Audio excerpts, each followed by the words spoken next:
নর্দমার কালো জলে পড়ার ঠিক আগের মুহূর্তে সে শূন্যেই সেই কাগজের পতাকাকে লুফে নিল। সে পরম মমতায় নিজের নোংরা জামার শুকনো অংশ দিয়ে পতাকাটি পরিষ্কার করল। তারপর সেটাকে কপালে ছোঁয়ালো, চুম্বন করল এবং খুব সাবধানে বুকের পকেটে রেখে দিল, যেন ওটা কোনো কাগজের টুকরো নয়, পৃথিবীর সবচেয়ে দামি রত্ন। এই দৃশ্য দেখে ভিড় কিছুক্ষণের জন্য স্তব্ধ হয়ে গেল, কিন্তু মহাজন গোবিন্দ আবার বিদ্রুপ করে বলল, বড় দেশপ্রেমে গেলেন রে, ওরে নাটকবাজ, এই ড্রামা অন্য কোথাও গিয়ে কর।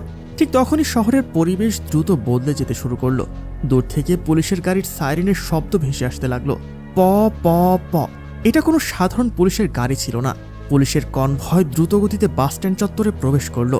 শহরের বড়বাবু ইন্সপেক্টর চৌধুরী এবং তার দলবল লাঠি উঁচিয়ে চিৎকার করতে লাগলেন, সরো সবাই, পেছনে সরো, রাস্তা ফাঁকা করো, ভিআইপি মুভমেন্ট আছে। সোনাপুর ক্যান্টনমেন্টের আর্মি চিফ বর্ডার পরিদর্শনের জন্য এই রাস্তা দিয়ে যাচ্ছেন। ইন্সপেক্টর চৌধুরী ধমক দিয়ে গোবিন্দকে বললেন, এই মহাজন, দোকানের মালপত্র ভেতরে ঢোকা, জেনারেল সাহেবের গাড়ি এই পথ দিয়ে যাবে, রাস্তায় যেন একটা মাছিও না দেখা যায়। তখন ইন্সপেক্টর চৌধুরীর নজর পড়ল রাস্তার ধারে দাঁড়িয়ে থাকা ভোলার ওপর। সে তখনও পকেট থেকে সেই কাগজের পতাকাটি বের করে সোজা করার চেষ্টা করছিল। ইন্সপেক্টরের মেজাজ খারাপ হয়ে গেল। তিনি চেঁচিয়ে বললেন, আর এই পাগলটা এখানে কি করছে? জেনারেল সাহেব যদি এই ভিখারিকে দেখেন তবে আমার চাকরি খেয়ে নেবেন। ওটাকে এখান থেকে সরাও এক্ষুনি। দুজন কনস্টেবল দৌড়ে ভোলার কাছে গেল। তারা বলল, চল ভাগ এখান থেকে, বড় সাহেবরা আসছেন। তারা ভোলার কলার ধরে টেনে হিঁচড়ে পেছনে নিয়ে যাওয়ার চেষ্টা করলো, কিন্তু ভোলা তার জায়গা থেকে এক চুল নড়তে চাইল না। সে বারবার রাস্তার দিকে তাকাচ্ছিল এবং কনস্টেবলের হাত ছাড়িয়ে বলছিল, গাড়ি আসছে, কমান্ডার আসছে, আমাকে রিপোর্ট করতে হবে, আমার ডিউটি। কনস্টেবল রেগে গিয়ে তার লাঠি দিয়ে ভোলার হাঁটুতে বাড়ি মারল, বলল, বড় এসেছে রিপোর্ট করতে, চুপচাপ ডাস্টবিনের আলে বসে থাক। আঘাতে ভোলা হাঁটু গেড়ে পড়ে গেল, কিন্তু তার দৃষ্টি তখনও রাস্তার দিকে নিবদ্ধ ছিল। তখনই সামনে ধুলোর ঝড় তুলে কনভয় আসতে দেখা গেল।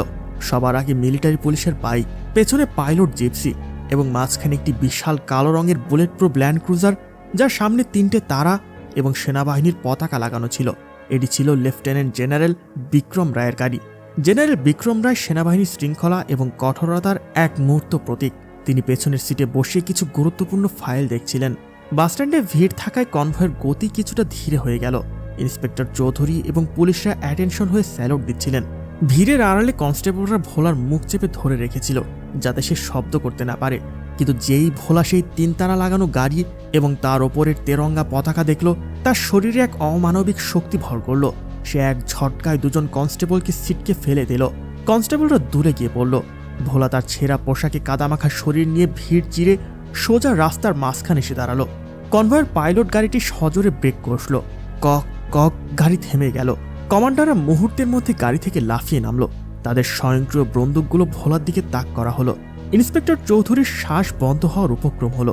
আজ এই পাগলের জন্য তার চাকরি তো যাবেই, হয়তো তার প্রাণটাও যাবে। কিন্তু ভোলা কোনো কিছুর তোয়াক্কা করল না।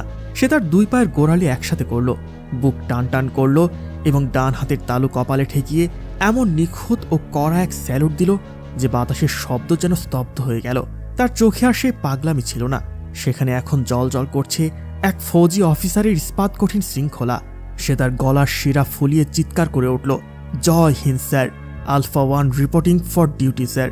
গাড়ির ভেতরে বসা জেনারেল বিক্রম রায় যেই কণ্ঠস্বর শুনলেন, তার হাত থেকে কলমটি খসে পড়ল। আলফা 1, এই কোড নেম তো 15 বছর আগে শেষ হয়ে যাওয়া এক গোপন মিশনের নাম। জেনারেল বিক্রম জানালা দিয়ে বাইরে তাকালেন। দেখলেন রাস্তার মাঝখানে এক জরাজীর্ণ পাগল ভিখারি দাঁড়িয়ে স্যালুট করছে। সাধারণ মানুষের চোখে সে ভিখারি হতে পারে, কিন্তু জেনারেলের জহুরির চোখে অন্য কিছু দেখল। তিনি দেখলেন লোকটির স্যালুটের ভঙ্গি বুড়ো আঙুলের সঠিক কোণ এবং তার দাঁড়িয়ে থাকার ভঙ্গি একজন প্রশিক্ষিত কমান্ডোর মতো। এবং সবচেয়ে বড় কথা, তিনি ভোলার কবজিতে একটি পুরনো অস্পষ্ট ট্যাটু দেখতে পেলেন, একটি ডানা মেলা এগোল। জেনারেল বিক্রমের মুখ ফ্যাকাশে হয়ে গেল। তিনি ড্রাইভারকে চিৎকার করে আদেশ দিলেন, স্টপ, গাড়ি থামাও, এক্ষুনি থামাও। পুরো কনভয় স্তব্ধ হয়ে গেল। জেনারেল বিক্রম রায়, যিনি নিরাপত্তার খাতিরে কখনো গাড়ি থেকে নামেন না, আজ তিনি দরজা খুলে চলন্ত রাস্তার মাঝখানে নেমে এলেন। ইন্সপেক্টর চৌধুরী দৌড়ে এলেন, স্যার, সরি স্যার, এটা একটা পাগল, আমি এক্ষুনি একে সরিয়ে দিচ্ছি। জেনারেল ইন্সপেক্টরকে হাতের ইশারায় এমনভাবে থামিয়ে দিলেন যেন তিনি কোনো তুচ্ছ পোকা। তার নজর শুধুই পাগলের উপর নিবন্ধ ছিল। জেনারেল টলমল পায়ে ভোলার দিকে এগিয়ে গেলেন। ভোলা তখনও পাথরের মূর্তির মতো স্যালুট দিয়ে দাঁড়িয়েছিলেন। জেনারেল ঠিক তার সামনে দাঁড়িয়েছিলেন। তার চোখ দিয়ে জল গড়িয়ে পড়ল। তিনি কাঁপা কাঁপা গলায় জিজ্ঞেস করলেন, রুদ্র, মেজর রুদ্রপ্রতাপ, এটা কি তুমি? এই নাম শুনে ভোলার হাত ধীরে ধীরে নিচে নেমে এলো। তার শূন্য দৃষ্টিতে হঠাৎ স্মৃতির এক ঝলকানি খেলে গেল। সে ভাঙা গলায় বলল, eagle operation valley, mission successful sir. আমার সঙ্গীরা ফিরে আসেনি স্যার, ভ্যালি অফ ডেথ। এই কথা শোনা মাত্র জেনারেল বিক্রম রায় সেই নোংরা কাদায় মাখামাখি পাগলকে জড়িয়ে ধরলেন। এত শক্ত করে বুকে জড়িয়ে ধরলেন যে উপস্থিত সকলের আত্মা কেঁপে উঠল। একজন 3 স্টার জেনারেল